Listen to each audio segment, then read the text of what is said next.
Alright, so this is just a bit of a rant. Unscripted, so just bear with me here. See, I couldn't help but notice something about the Sonic series recently while looking into like how different entries play. And I guess it can't help but like be bothered by it a little, because I know that it can lead to problems when it comes to like new fans getting into the series, and how the movesets will kind of trip them up a bit because of how much it changes with like each individual game. So like, let's take it back to the Genesis games, right? Sonic 1, you just have the spin jump and the spin attack. So you could like jump into things and you could roll into things from the ground. And the roll would be useful for like momentum based type platforming stuff, you know, like gaining speed from an incline or slope. And you'll find its uses in that, yeah? Sonic 2 would introduce the spin dash, and you could like use that to be able to get the top speed from a standstill in some certain spots for whatever situation would require that sort of thing. You can find some good gameplay uses for that. And CD introduced the peel out, which was sort of a similar case, just without the aspect of being able to damage enemies. Some would say that they'd rather just have spin dash, but I think it has its utility. It looks cool, at least. Like, come on. Sonic 3 and Knuckles would introduce the double spin attack, aka the Insta Shield, where it would have both offensive and defensive properties. You would be able to defend yourself from, like, say, certain projectile attacks and such with the move if you're able to time it just right, kind of like a parry in a beat 'em up or something. But it also had its offensive uses, being able to increase the radius of your spin attack's damage, even if it's just for a moment. It almost kind of felt like a high skill type of move, funnily enough, since you don't really see like the average casual player really making much use of it. I always felt like a more high skill type deal, which is funny to think about, because like normally you don't get that out of a Sonic game in most cases, where like a move is specifically designed in a way where you're only really getting the most out of it if you're like on that high skill ceiling type of beat. Like, I bring this up because like from pretty much, I guess, the mid-90s onward, that's where things starts getting a bit complicated, because we start getting into 3D. And I guess starting with 3D Blast is where we get the introduction of the homing attack, essentially. Which, it is kind of funny that it's introduced via a shield, because that's how a lot of other moves were kind of introduced from Sonic 3. Like the air dash, and the double jump, and the bounce. Those are all shield moves at first, so it's just kind of funny to think about in hindsight. That being said, the homing attack was basically made to make attacking enemies in 3D easier, because it would be a bit harder for people to land their attacks in 3D space. It's like, I get that. It can be a bit tricky, especially with like the isometric format of 3D Blast in particular. But even in proper 3D games, they still kind of had it in there from Adventure onwards. So it had its uses. So we move through the Adventure games, and those other moves kind of come up too, for like upgrades and stuff. So there's like a jump dash from Adventure 1, there's a bounce attack in Adventure 2. Double jump is sort of an odd case though, because like I think the first instance of being able to use it without a power-up was Sonic Blast, of all things.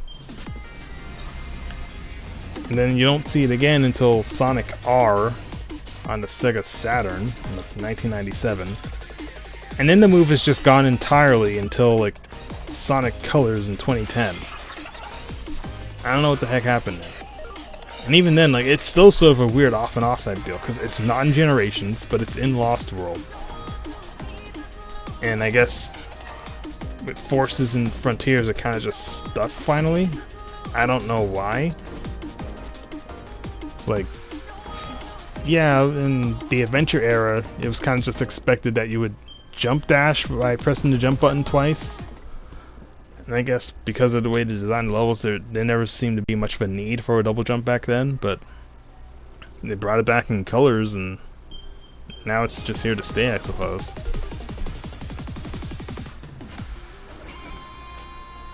And that being said, it does kind of conflict with, well, other moves in certain instances. Because say, in colors, where it does come back, guess what move is also mapped to the jump button? The homing attack. Which leads to some interesting results when you're, like, say, trying to just use the double jump to get through like a tricky platforming section. You end up accidentally homing attacking an enemy instead, and now you gotta like readjust for that, which isn't even like a new thing for the Sonic series, because there's plenty of cases where you have completely different moves mapped to the same button and it just leads to problems. Prime example being in Adventure 2 with having every other move that isn't jumping mapped to the dang B button, which is just a practice in frustration in some cases, because you would easily just get into situations, because it's so context sensitive, you would have a situation where you're trying to ring dash and you end up bouncing into the pit instead of ring dashing over it like you plan to. And that just leads to a lot of player frustration when you're trying to like ring dash in the air.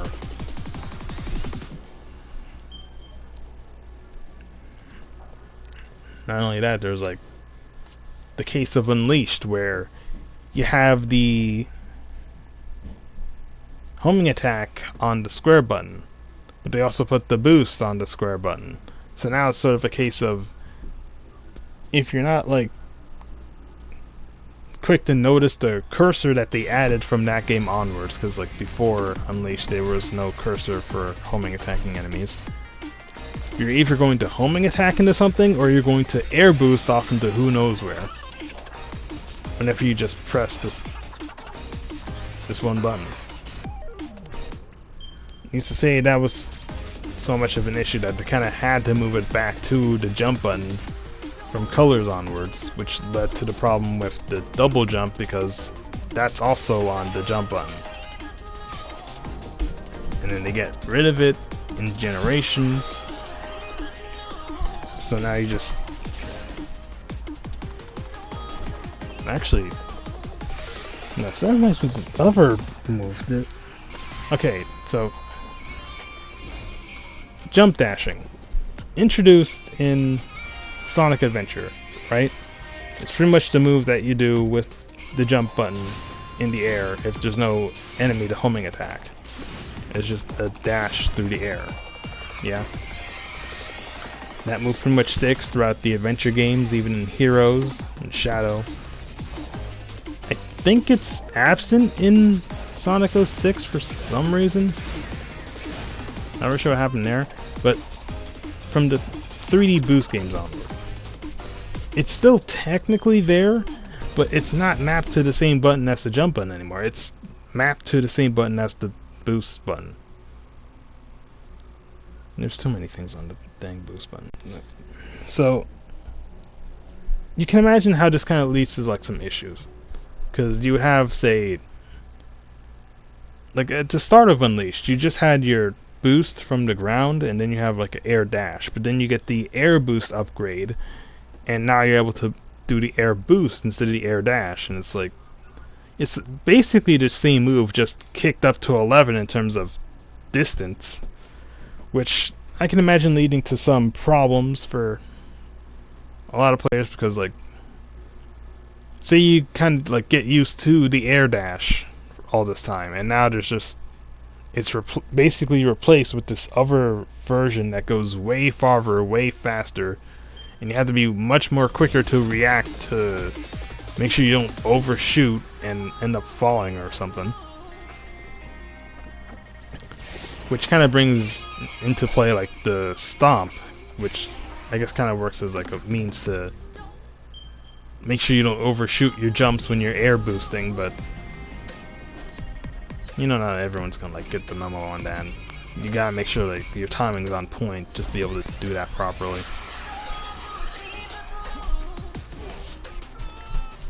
And I guess it's just kind of funny to think about because the air dash is now mapped to the same button as the boost. That kind of just begs the question: what do you do when you press the jump button twice in the air and there's no enemies to homing attack? Well, instead you just get this really short, sort of like mini dash thing that only covers a short distance, cancels all your forward momentum, and you just drop like a rock.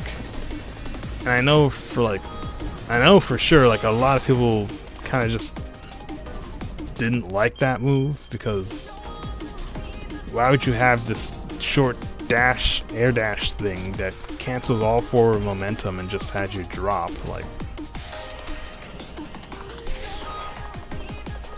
it just didn't really make much sense, like control wise, I suppose, because I could see a lot of frustration with that kind of situation where you're trying to jump over a specific gap, and it's either because of muscle memory, you either do the weird short hop thing and you don't cover nearly enough distance to cover the gap, or you air boost and end up overshooting it because you wanted to air dash instead, but you had boost meter on you, so you're gonna air boost instead of air dash.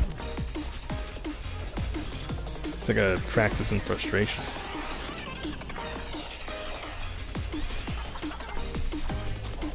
So I kind of just been wondering, you know, it's like, how do you reconcile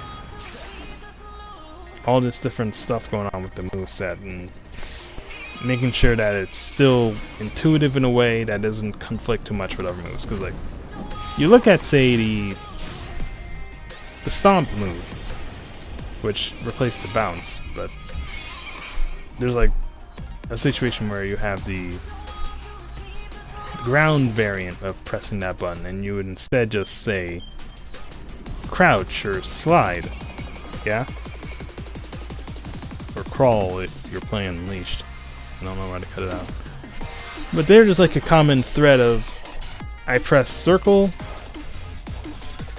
think PlayStation controller, so I guess like A in some people's case. Either way, like you press this one button, right? And there's just this common association of downward movement. If you press this button in the air, you're gonna go cancel your forward momentum, go straight down, like you're gonna stomp. If you do it from the ground, you're going to crouch down or slide. You know, the aim is to get lower, so you associate that button with getting lower. So regardless of whether you're on the ground or in the air, that's like a common thread there. It's like intuitive, design-wise. This button is associated with moves that involve getting lower, ground or in air. And I guess like the problem there is that it feels like there's not as much cohesion there when it comes to certain other moves, because like there's a bit of a conflict in like what buttons are doing what moves over the years. Because like Adventure 2, you have the ring dash and the bounce on the same button. In Unleashed, you have the homing attack, air dash, and boost, both variations of ground and air boost, all on the same button. In Colors, you have your double jump and your homing attack on the same button. Like it just leads to problems, because like there'd be a lot of situations where you're trying to do one move and you end up unwittingly doing another move instead, and you're either gonna end up like having to readjust because you're doing something you didn't plan to do, or you just straight up die because there's like a death pit over you and you end up going that way instead of where you wanted to go.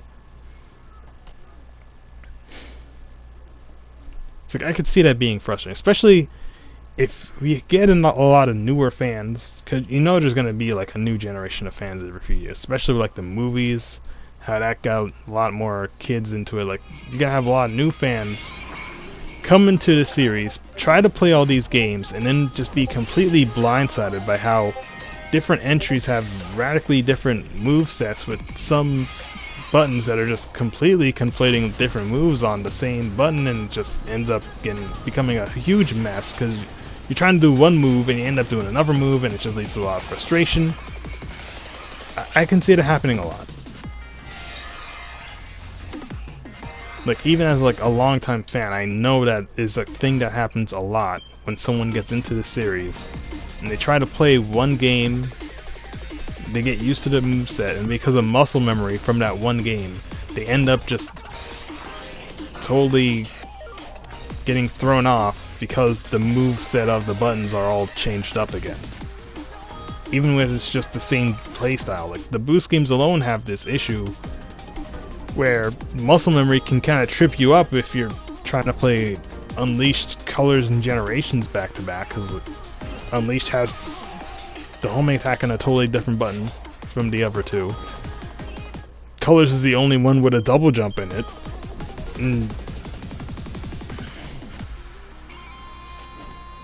It's just it can just get really messy really easily. Like, even the adventure games have a similar problem because they have too many things mapped to one button instead of having different buttons doing different things. Because mind you, like, even on the Dreamcast, there was 4 face buttons. There was like no reason to have it so that everything that wasn't jump and homing attack was mapped to B. I don't know. It's like they could have had those other buttons doing something. I'm just saying. It's like, not everything's gonna be like the Genesis games or Mania where it's just one button mapped to everything, so you don't really have to worry about it as much. Because of, I guess, being designed in a simpler way. Because that's the thing you gotta consider, because like, with classic gameplay, you don't have to worry about stuff like air canceling or like air dashes and stuff, because like it was different moves being mapped mostly to like the shields and other stuff you could do when you don't have a shield on. Like Sonic specifically, like in classic style, you basically just have your standard moves like your spin jump, your spin dash, spin attack, but you would get the air dash with the fire shield and the double jump with the electric shield and the bounce with the bubble shield. If you didn't have a shield, you were either going to like do the drop dash in Mania or the insta shield in Sonic 3. It was all just the same one button does all these different things, and it was just more depending on if you're on the ground or in the air or at a standstill or what have you. With the 3D games, be it adventure or boost style, you kind of need to have different buttons for all these different moves because the way the game is designed around all that stuff. So you kind of need to make sure that it's intuitive for all these different buttons to do all these different things in a way that's still kind of like consistent and cohesive, so that you don't end up making a bunch of mistakes either because of the controls just being all jank or because muscle memory kicks in and you end up doing something that's meant for one game but doesn't apply to another game because they changed up the button layout. I don't know. It's just something that's kind of just occurred to me recently. Like watching a friend go through a couple of boost games, trying to play them specifically like how he would play Sonic Forces because he really likes that one game. And he just kept making these mistakes in like certain spots. And I couldn't tell if it was because of muscle memory or because he's trying to brute force how he plays one game onto another game.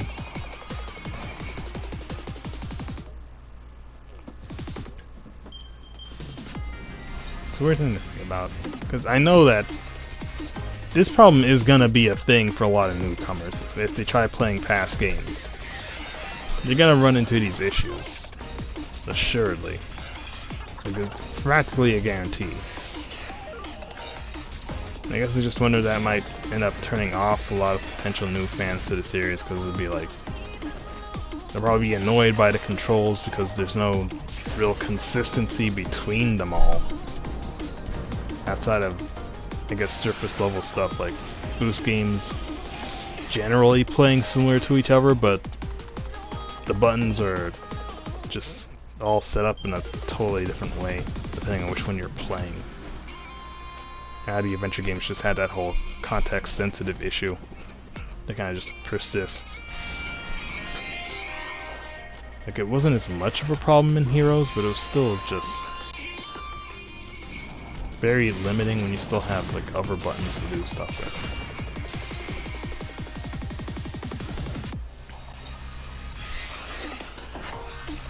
I don't know. There's something to think about, I guess. Maybe in the future they'll actually have like something more consistent with what they have set up with Frontiers and kind of just work from there, and it won't be as much of a problem in the future. I can't say for sure, but however it ends up going, hopefully it won't cause more confusion in the future, as like past games up to this point probably do with the way they're set up control wise. Just something to think about, I suppose. I'm just, like I said, this is unscripted. I'm literally just going off the cuff here, trying to gather my thoughts.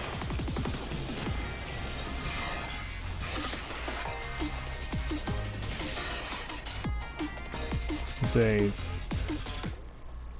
if I were to make a custom moveset myself and try to sort out how this whole thing would work, I probably would try to make sure there's like cohesiveness between the moves, like how you have stuff like stomp and slide on the same button. Like, that works, that makes sense, that can be exactly how it is. In Frontiers right now, it seems like they kind of have this setup where they have boost on one of the triggers now, and now you're able to homing attack from the ground or the air at any given time because of, and there's that glitch now. Yeah, I think that's why I recorded this originally. But anyways, the way it's set up now, it just seems like there's less of a chance for buttons to get mixed up at this point, since you have homing attack on one dedicated button, you have double jump dedicated to one specific button, you got boost dedicated to another button, and hopefully that'll work. So, I don't know, maybe it'll be finally sorted out and it won't be much of a worry in the future, but who knows. Kinda just depends on like what else they plan on doing, like control scheme wise. Cause like just ring dashing is sort of an odd case. Like, you look at that as like, first it's on the same button as freaking bouncing in Adventure 2, then it's what on the its own dedicated button at the top of the face buttons on the boost games, but now with like Frontiers it's mapped to the L3, like pressing down the left control stick because they had to use the top face button for the side loop stuff. Will that come back in the sequel? Who knows? But you know, it seems like they're kind of getting all that together on that aspect, at least. Like, you expect X move from Y button, and there shouldn't be as much confusion now, because there's less context sensitivity stuff, and there isn't odd overlap of two different moves that'll cause a problem if you're like not as quick on the draw with like the cursors and stuff.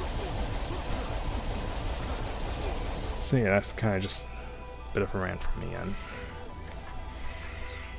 it's just something that's been on my mind recently, that's all.